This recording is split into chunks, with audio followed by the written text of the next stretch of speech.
This podcast is not affiliated with any Grand Lodge, and the ridiculous antics and opinions of the hosts and guests are their own and should be dismissed immediately.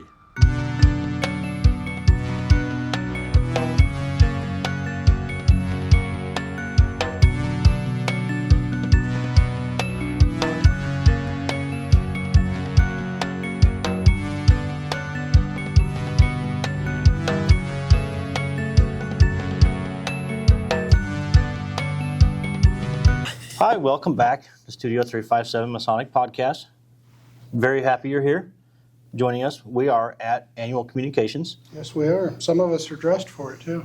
Yeah, I lost my suit You didn't. in my hotel room. You didn't. You didn't.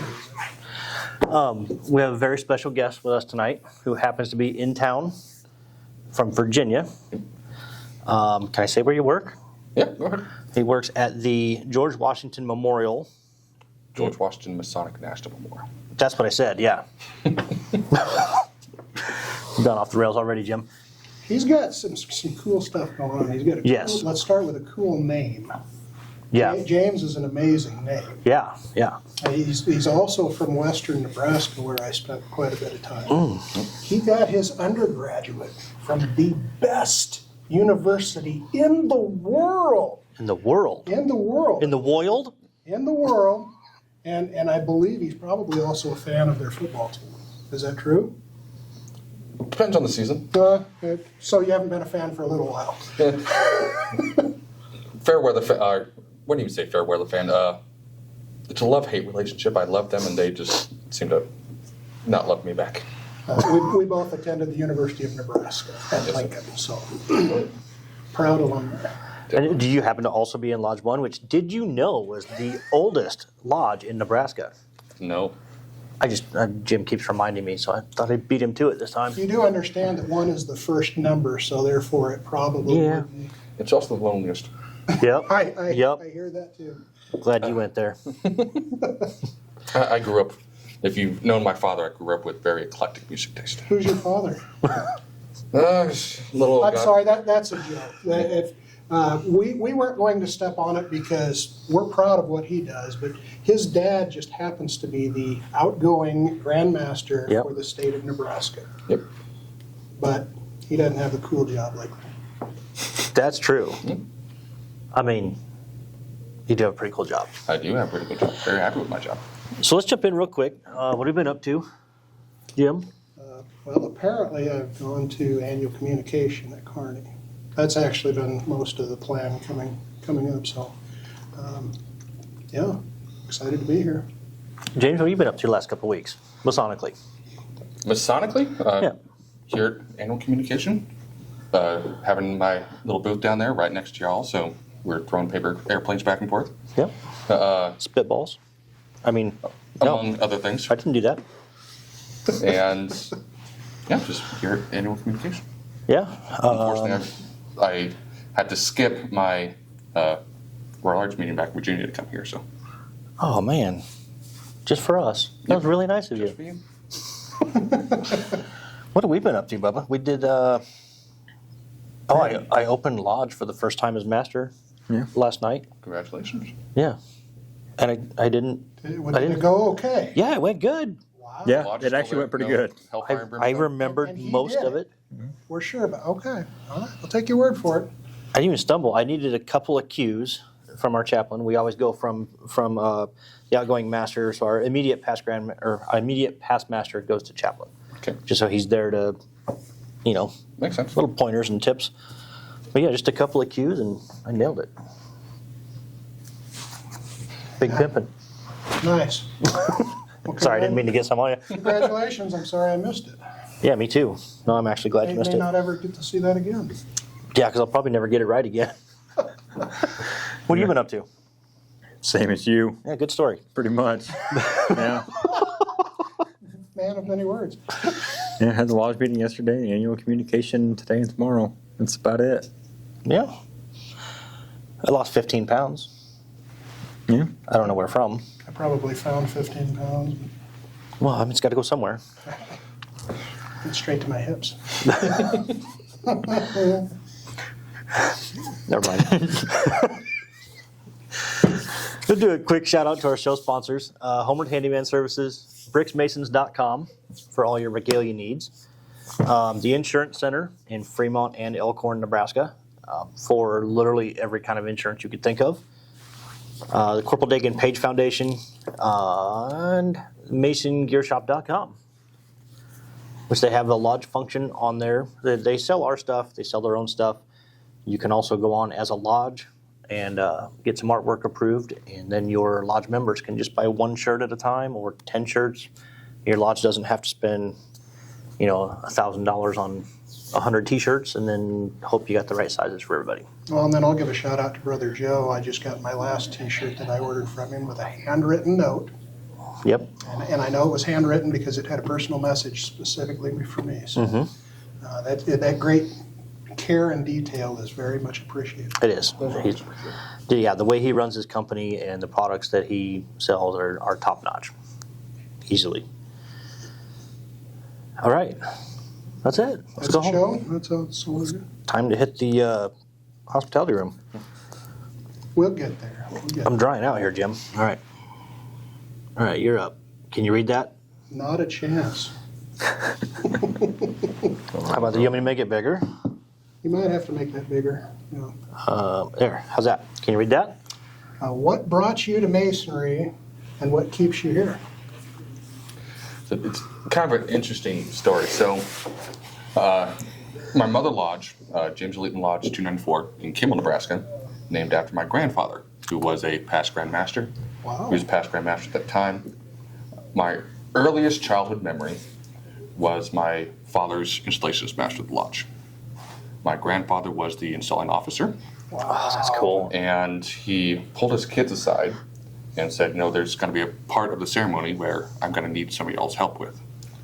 And so they go through the ceremony. Me and both my sisters were on the sidelines. And as my grandfather took the top hat, about ready to place it on my dad, he said, this is really heavy. And so that was our cue. Me and both my sisters ran up there and we all put the top hat on my dad. How cool. That's the coolest thing. And that just clicked in my head. And I remember from that point on, I asked Dad, hey, when can I become a Mason? Yeah. He says, you have to be 18. I was about 8 at the time. So then every year on my birthday, I said, 7 more years, Dad. 5 more years, Dad. Wow. Yeah. 4 more years, Dad. And then a couple weeks before my 18th birthday, unbeknownst to me, my father got special permission from the then Grand Master. And I'm sitting at the breakfast table, drinking my coffee, getting ready to go to school. He slammed a piece of paper down and said, sign it. I asked him what it was. He says, don't worry about it, just sign it. I signed my petition before, because then I'm not sure if it's changed, but in Nebraska, you can't even sign a petition until you're 18. I signed mine a month early. Really? So that the lodge could take it, vote on it to the investigation committee. And then on my 18th birthday, I was literally sitting there with my family, blew up, cake and the candles. Dad said, all right, put on your suit, we're going to lodge. And I was made an apprentice on my 18th birthday. How cool is that? Mm-hmm. That is amazing. And the best part of that story is that your grandpa had the care to nurture that little spark at that age. I mean, he could have just bogarted that moment for himself, and it would have been awesome. Yeah. That was something that was very deep. So Freemasonry was very ingrained in my family. So not just with my grandfather, my mother and all my aunts were Job's daughters. Okay. Later Eastern Star. Both my sisters were Job's daughters, now Eastern Star. I was the charter member of Fort Sidney chapter, DMLA. And we just knew growing up, our lodge on meeting nights is family dinner before it. Okay. It's not just the brothers going and eating, they invite the entire families to come in. Mm-hmm. And I remember as a little kid going into the lodge room and helping them set up. So they showed me the Bible, I stood there and the square and compasses that I played with a little bit and said, okay, now you have to put them there. And of course I'm a young 8-year-old kid, so all the swords. Right. And it just instilled in me that this is fun, interesting. It was something engaging. Mm-hmm. And I remember as a kid, there was one brother who was a retired teacher. So when I had homework, I went to him for some help. And the lodge partially raised me. That's beautiful. It really is. I can't tell how jealous I am hearing Yeah. that story. That's amazing. Yep. Yeah, my dad and grandfather were both Masons, and I didn't know any of that aspect of their life at all. Zero. And see, I'm the odd man out. I didn't have any family history for Freemasonry, so just to be able to share that with your family is something you should really be proud of. I am there. And, giving tours of the memorial, that's a question that they always ask me is like, why did I join? I always tell that story, and they feel, we know of Freemasonry as a men's organization, but it's supposed to be for not just for us as men, but the family and the community as well. And being able to foster that togetherness is something I've been striving for. I like that, foster the togetherness. That's a great way to word that. It really is. See, this is why we do this show, man. Well, I was going to tell you to write it down, but never mind. We don't have any crayons. Why? Did you get hungry earlier? Did you get hungry? I'm taking my toys and going home. It's the second time I've said that today. Well, see, those Joe's a don't Marine, so those don't qualify as crayons. that's why we're talking about the crayons. I was in Navy ROTC. Oh, wow. You know, the whole crayon thing didn't even start till well after I was out of the Marine Corps. So you were an It example? still fits. It still fits. Well, I also have to be nice because my grandfather was a Marine and served in Korea. But he was the smart one. There's always a story that he was the only one in his unit that knew how to type. So they shoved him in the office while they were sending everybody else out to Korea. So. Not a bad gig considering. Yeah. Considering the alternative. Yeah. So how did you end up from western Nebraska to Virginia? That's another interesting story. So, as we've been saying, I went to the University of Nebraska-Lincoln. First majored in history and naval science because I was in Navy ROTC. Naval academic standards are quite high. Yep. I did not meet those. And so I fell back, and I remember talking to one of my professors. The program for history was very extensive. Like you had to have 30 hours of pre-1800s, 30 hours of gender and women's and all that kind of stuff. And I was pretty much telling I wasn't interested in that at all. Luckily, the woman next door was a professor of classic studies. And if you don't know what that is, classical studies is the study of the Greco-Roman culture and empire. Okay. And that was something that clicked to me. Like I remember when I was in ROTC, I took Spanish, failed that miserably. But then when I went to classics, I had to take Greek and Latin, passed with blank covers. Really? So I don't know what it was about Spanish, but Greek and Latin fixed me. And so studied that. One of the professors there also volunteered at the Nebraska State Museum in Mole Hall, and I asked how to get involved in that. I worked there. So I started volunteering in their collections, and it was right at the cusp because yes, I was in college, and I knew I loved history, but I didn't know what to do with it other than be a high school teacher. And I hated high school. I didn't want to go back, even if I was an adult. And so I was thinking, maybe be a college professor, but then you have to get a PhD and all that stuff, and that's $20 right there. Yep. Yeah.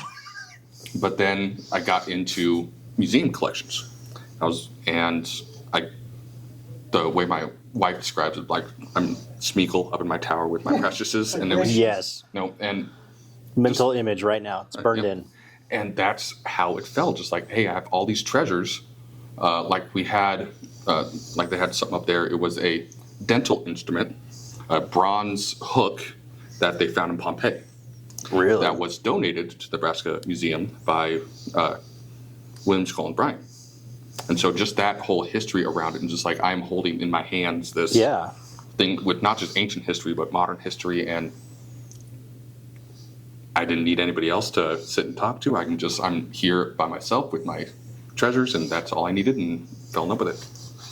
And so from then, I went to the University of Texas Tech and got a master's degree in museum sciences. Part of that program required a 6-month internship. And I already met a wonderful gentleman that hopefully you guys recognize by the name of Ron Seal. He came down to Nebraska for my 32nd degree. He was the Sovereign Grand Commander of the Scottish Rite at the time. And he told me that if I ever needed an internship to call him up. And so I did.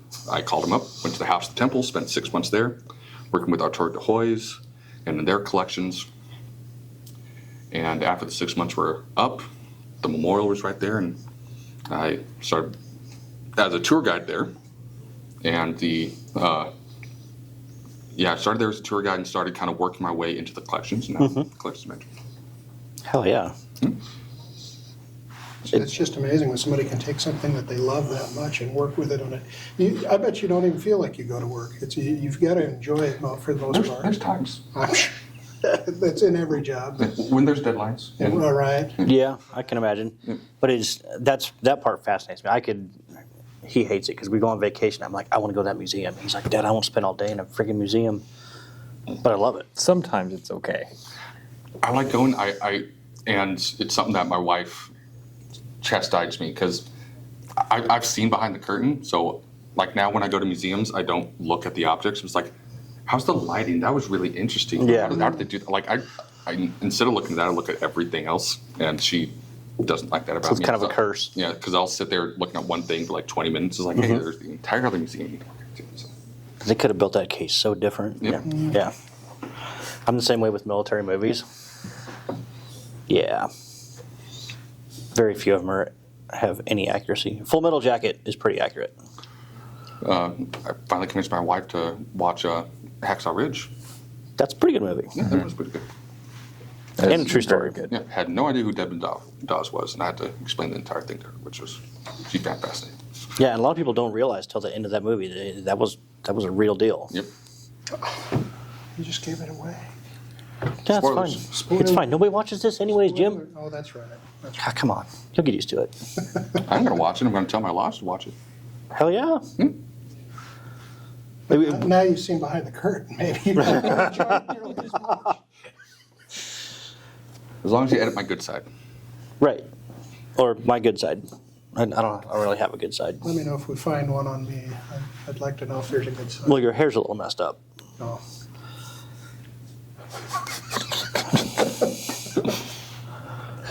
Oh, dang, we're not out of time yet. Your turn. Yeah. Keep moving on. I kind of like the acoustics in this room. Here, you gonna borrow my glasses? You can see. I might. You can see X-ray with mine.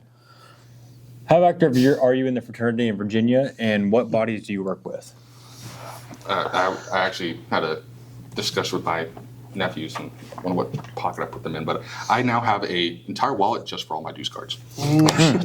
So here in Nebraska, technically I only joined, I was a charter of DMLA and Chevalier and State Master Counselor's Assistant. Wow. And then the Blue Lodge, I was a member of James Leapman Lodge. When I was in Lincoln, I joined Lancaster Lodge, but since I'm no longer there, I've omitted from that one, but still great friends with all those guys. And Scottish Rite, where I was a KCCH.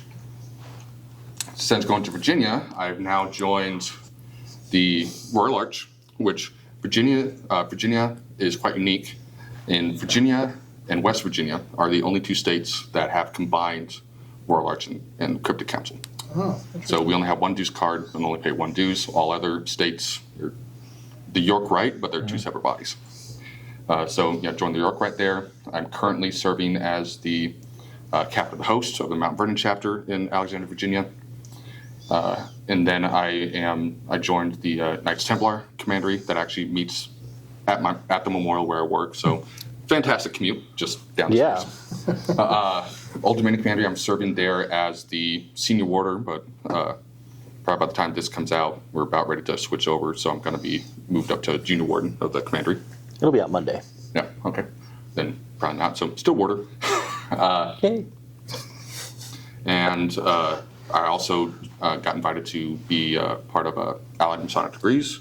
So I joined there, and I actually just gave my first lecture there about the history of Greek theater in Masonic ritual. So that was another discussion. wow. I wish I heard that. And I'm a chapter dad of Woodlawn chapter in Woodlawn, Virginia. I think that's all the dues cards I have. I'd ask what you do in your spare time, but there isn't any. Nope. I'm guessing you get asked for a lot of Masonic education pieces too. Oh yeah, definitely. But in that area, there's so much. Oh, I can imagine. That was. Well, that's better. I can only make it so big before we have to scroll to read the whole line, Jim. Well, I think we kind of talked about this one a little bit. That's fine. We'll just skip it. I'll skip it. Yeah, skip it. Tell us a favorable Masonic story or memory. This can be personal or historical. You gave us a pretty good one. I gave you a couple. But even, have you got, in your research, have you got something that would be really interesting as far as George Washington or any other Masonic character that you've been involved with?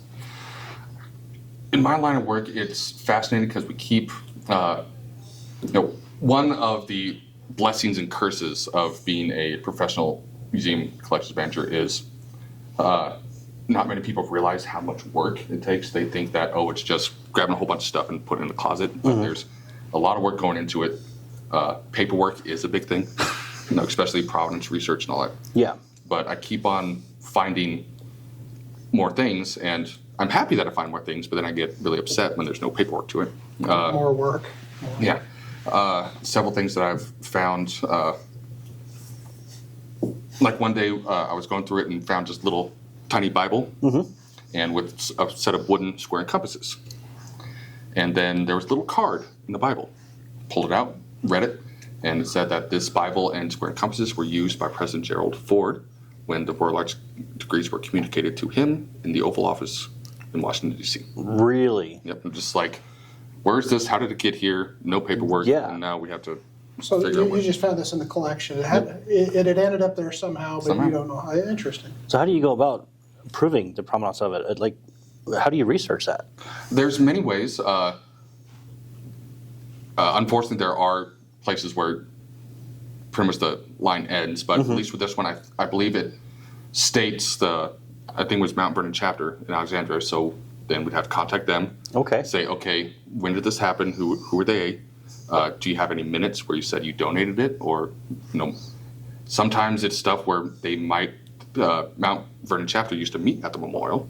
So it could have been that when they left that and we kind of just assumed it.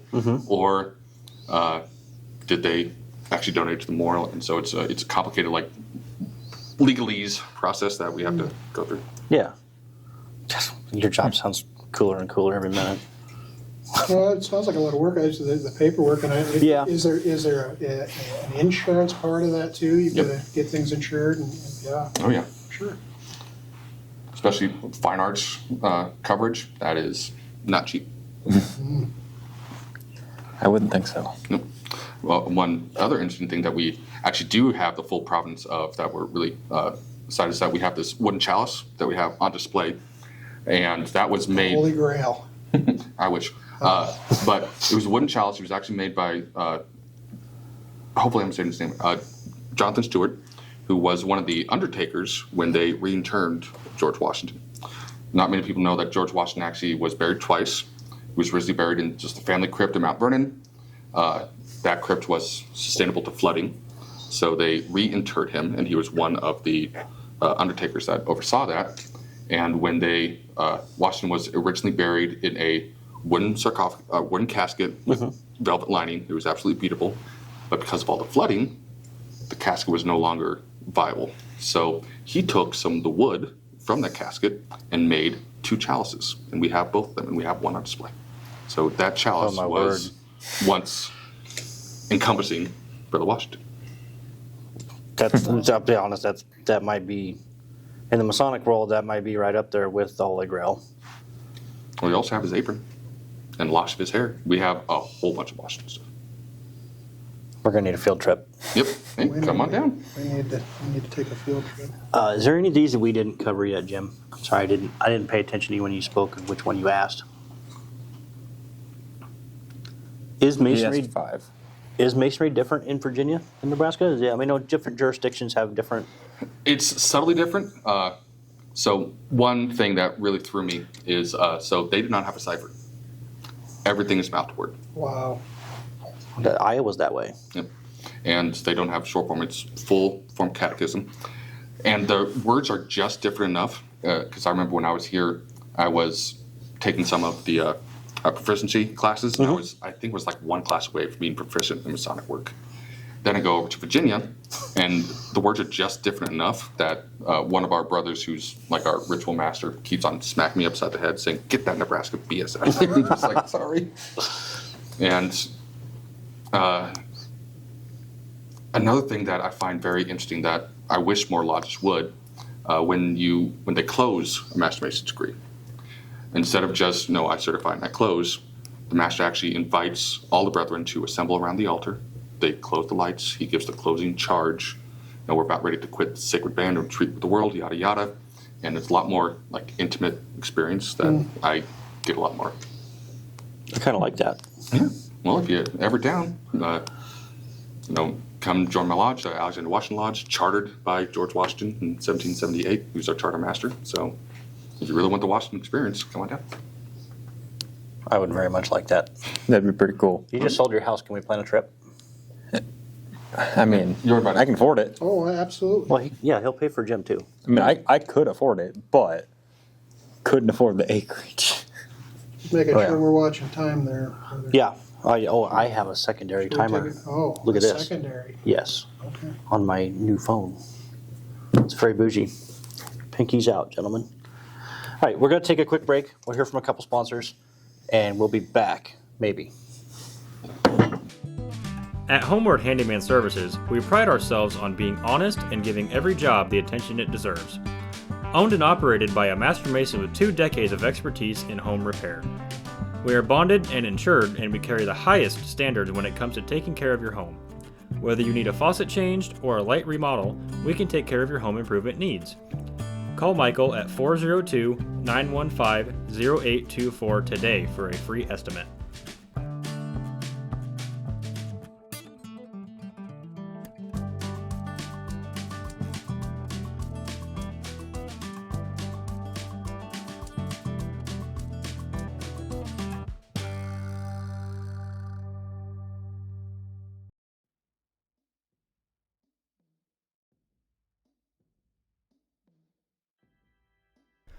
Your one-stop Masonic marketplace. You are the hero of this journey. We want to proudly stand behind you every step of the way. We want to enable you to go the extra mile in your Masonic travels. We want you to look your very best on every occasion. Investing in high-quality regalia shouldn't be a burden. We know you want to be better. We know you want to make a difference. We don't think you should compromise. Be your best. Visit bricksmasons.com today.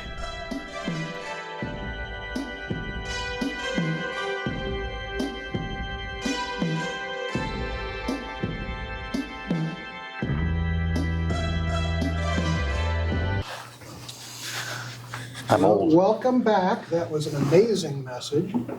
It was. Sponsor. A couple of messages, I believe. I enjoy watching those every time. Anyway, I do have a question. Oh, Based on your extensive knowledge and your special interests, I would like to know, National Treasure or Indiana Jones and the Last Crusade? These are the pressing questions that American minds want to know. I have a little bit of a bias because actually a scene in National Treasure Book of Secrets was filmed at the memorial. Ah, yes. But I'm a Harrison Ford guy. Good. I kind of wondered if there would be a generational difference because Indiana Jones was my movie, the trilogy. Yeah. And it's well past a trilogy now. That kind of ages me. Kind of like Fast and Furious is fast in everything else now. Well, I grew up on Indiana Jones. I was thinking about being an archaeologist, but then I met a girl, and going on whirlwind adventures is kind of hard. Yeah. Josh Gates is kind of my idol. I'd love to do what he does. Yeah. Your mom wouldn't appreciate it though? No, she would not. When are you coming home? Should be 3 or 4 months. So if I understand correctly, you're saying that women destroy dreams. Is that what I heard? Or just make No. make new ones. Yeah. They're just different dreams. They're probably realistic dreams. Like, why do I not have a 3,000 horsepower race car? Probably. Yeah. I can't think of a reason. You But can always sleep in a car, but you can't race a house. that's a fair point. That sounds like a challenge. Great. Now Jim's going to build a motorhome hot rod. Wow. I think we just came up with a new YouTube channel. I'm down for it. There's plenty of hacks out there pretending to be mechanics. We don't need to be more of them. But we are mechanics. That's true. Okay, so we tried some new format during Grand Lodge for our quick interviews, and we're going to do the same thing for you. All right. So we have 33, a bank of 33 questions. We didn't plan it that way. That's just where we stopped writing questions. It's very fitting, though. And so we're going to we have a random number generator, and we're going to hit generate, and we're going to see what question you get. And we'll do a couple, and then if they turn into a long conversation, great. If it's like, I don't want to talk about that, then we'll still talk about it. Fire away. So we have question 8, which is, in your opinion, what's the most misunderstood thing about Masonry? How private it is. I would agree with that. Yep. Giving tours at the memorial, I know and I can say the vast majority of the people that come to the memorial to get public tours have no Masonic affiliation whatsoever. And so they always ask the questions, or they might have an uncle that was it, and just like, well, he never talked about it. It's like, well, that wasn't the right way to do about it. You know, why you're all so secretive? It's like, how can we be secret? We have this big giant building that you found and walked in. We're giving you a tour. Yeah. No, every single Mason I know wears a big ring. I know some with lovely tattoos. We advertise it pretty well. Yeah. But Now we do. True. And I don't know, it's just one of those things that, and it could be a generational thing. I remember growing up, there was always Shriners in every single city parade. You know, buildings are very heavily ornate. I think maybe in today's modern age where most information is online, Yep. the fraternity is starting to slowly push more towards online outreach, but it's not fully encompassed yet. Yeah. Well, and there's like 1,000 Masonic podcasts. Yep. That's right. Growing every single day. We're just not saying what we're not hiding. Yep. Come on, get out of here. Pick a number, Jim.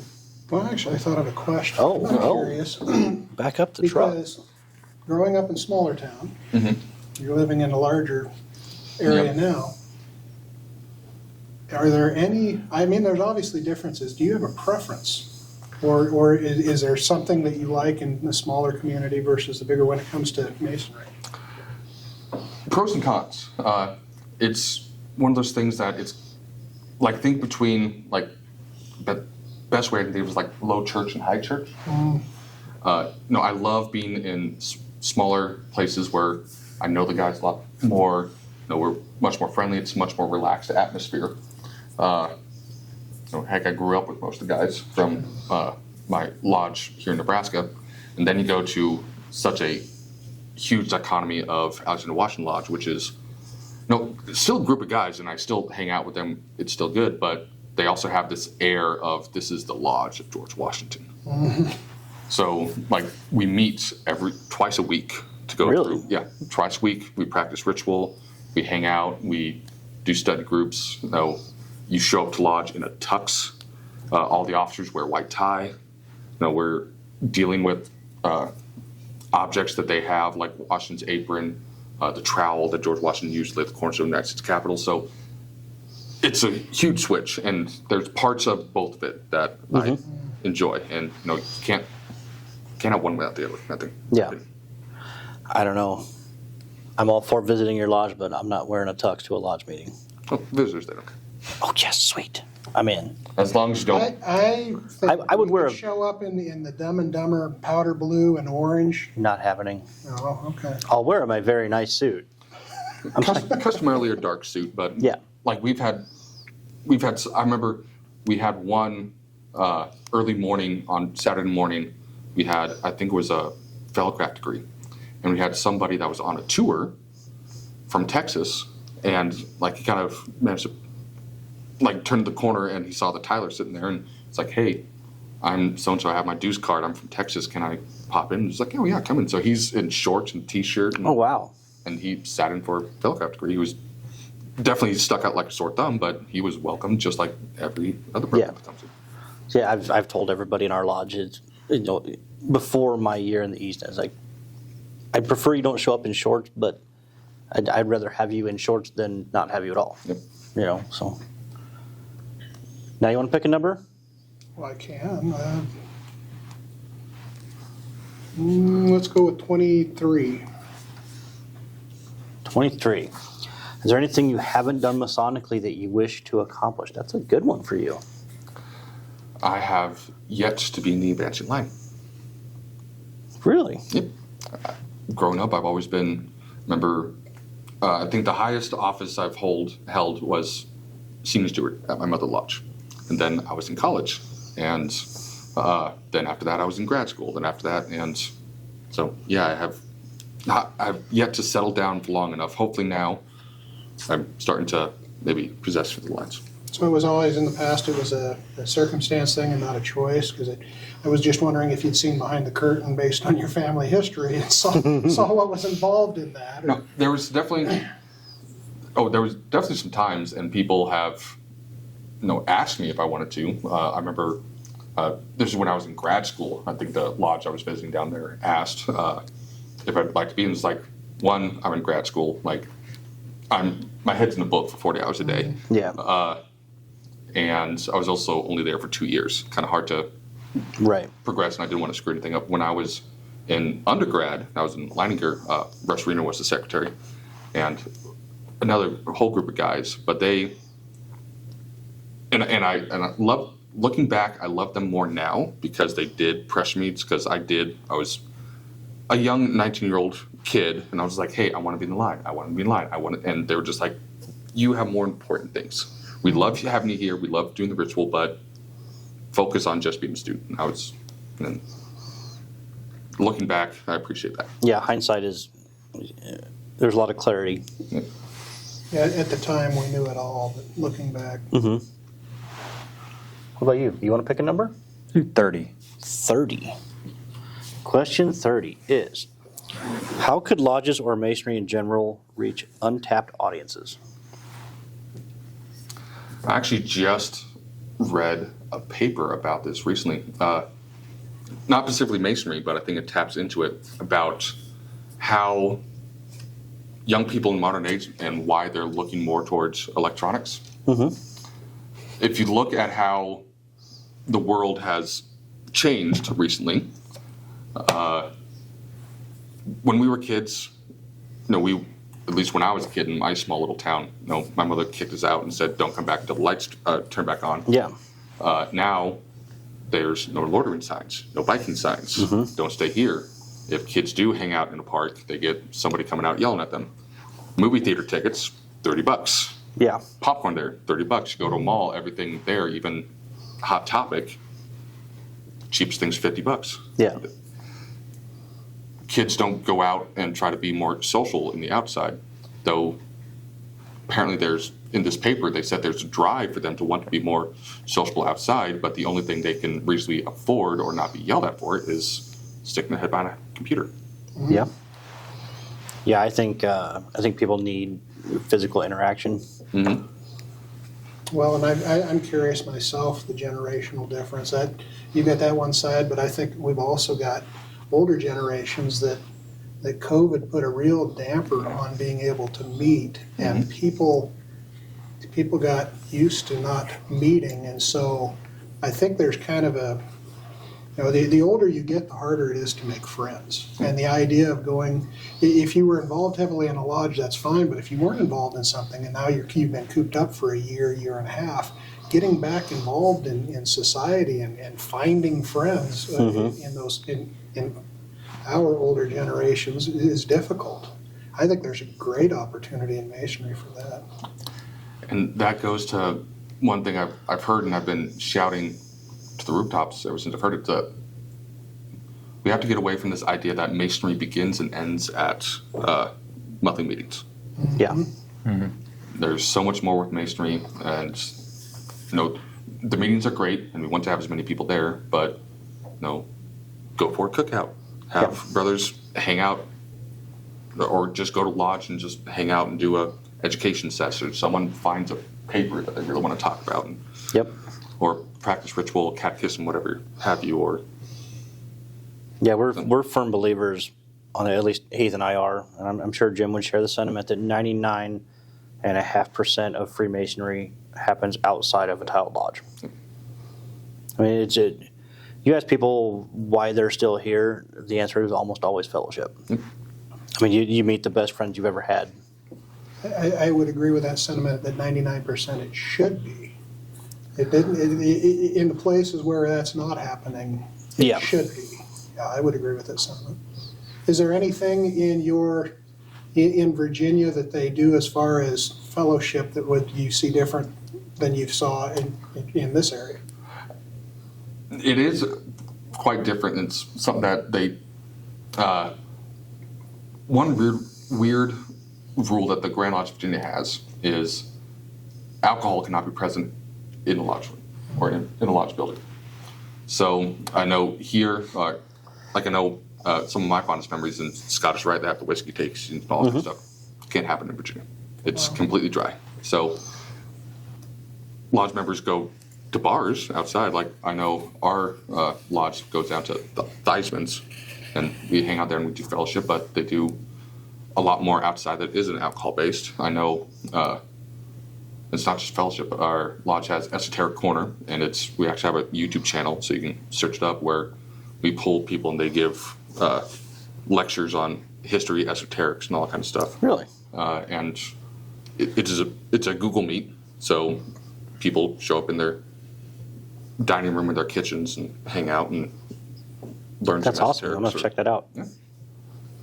Which, by the way, I'm super grateful we could do this in person rather than over Google Meet. Same. I just happened to, because so you dropped your card in our box at the Grand Lodge Communications last year. Excuse me. And I'd sent a couple emails and I didn't hear back. I was like, you know what, I'm going to try it one more time. And then I was like, hey, I'm going to be at annual communications again this year. And I said, boom, we got it. Perfect. Make it happen. All right. You want to hit some announcements? Yeah. Do we have announcements? I don't know. I can't see that far. The old eye. Where's your glasses? That's a good question. My glasses are on and I can barely see that far. All I really have is that we'd like to give a big, huge thank you to the guys at Grand Lodge for supporting this show. Yes. Yeah. We'd probably still be doing it, but we wouldn't. I mean, they've welcomed us in. You know, we had the table there, and we didn't get a whole lot of interviews, but it was they were very accommodating. I'll put it that way. Well, and we did get a little bit of exposure, which is always a good thing. That's what this is all about, is exposure. Hopefully, people are watching. We're getting exposure for Masonry all together, but. Yeah, we've got nothing but good words to say for the Nebraska Grand Line. Everyone in the Grand Line, all of the people involved, anybody coming up to the booth, had kind words. We appreciate those kind words. We enjoy what we do. We've got purpose behind what we do, but those kind words really make it a lot easier to continue doing what we're doing. Yeah, I have no plans on stopping this really anytime in the near future. But it's definitely reassuring when somebody says, hey, man, I really like what you're doing. I mean, we had past Grand Master Alex Stratman stop by. He says, man, I do a lot of driving. I love listening to your show. I was like, wow, I had no idea he was even a fan. We've heard that several times over the last couple of days. It's kind of fun to come to annual communications and people just come up. Like, I don't know who they are, but they know who we are. Well, overall, this was my first experience with annual communication. It was exciting. It was interesting to see the interactions. It's a little bit different being in the Omaha area and knowing people, but you get to come here and meet people from the rest of the state. I hadn't grown up in the rest of the state. I know people out there, but Masonically to get to meet people that I wouldn't have otherwise probably met. This has been a great experience. Well, James, do you have a shout out you want to give to anybody? You start thinking of one now. Put me on the spot. First, I'd just like to thank y'all for having me. It's great to come back to my home state and talk about things, and that's not Virginia related. Well, a little bit. I'd like to thank my family, especially my father, for bringing me up here, because without him, I wouldn't be sitting where I am today, and that's about it. What about you, Jim? Just the one. I just want to tell JD to make sure to let Tyler know that we're finished up. Yeah, and give a shout out to whoever schedules drills so I could actually come to Grand Lodge this year. Yeah. Well, because Grand Lodge Annual Communications the first Thursday, Friday, Saturday of the month. Well, his drill's the first weekend. So just Usually. the way it fell, he had drill last weekend and Grand Lodge this weekend, so he was able to come. So. If he can't come next year, he's going to have to teach me how to hit record on the camera. I hear that's quite difficult. It's, if the line progresses, I'll be master next year, and it'd be kind of sucky if I can't come. Oh, I just had that horrible thought. I didn't even think of that. Yeah. You can edit that part out. You're the producer. When he steps up and says there's a new sheriff in town. He'll just kick his old man out of Lodge. Out of here. Master Sovereign of the Lodge. Yep. All right, well, I don't have a drink. I will in about 9 minutes. By the time we pack this stuff up and head downstairs. James, it was an absolute pleasure to have you on our show. Fantastic. Everybody out there, please like, subscribe. We're everywhere now. Lost my train of thought. Like, follow, and subscribe. Yeah, like, follow, and subscribe. And travel well, my brothers. I was stuck. That's what she said.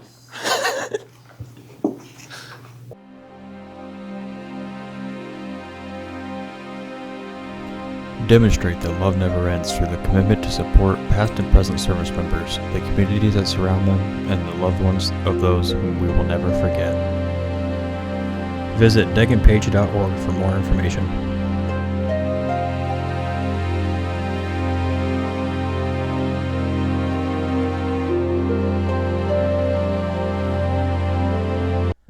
When it comes to something as important as insurance, it's imperative that you work with an agency who has an in-depth knowledge of multiple insurance products, companies, and guidelines, not just one. We are completely independent agents, and we work for your best interests. We are Mason-friendly. We have locations in Fremont and Elkhorn. We provide policies for virtually all of your personal and commercial needs, including health and dental. Visit our website at www.theinsurancecenterinc.com. We're available Monday through Friday, 9 a.m. to 5 p.m.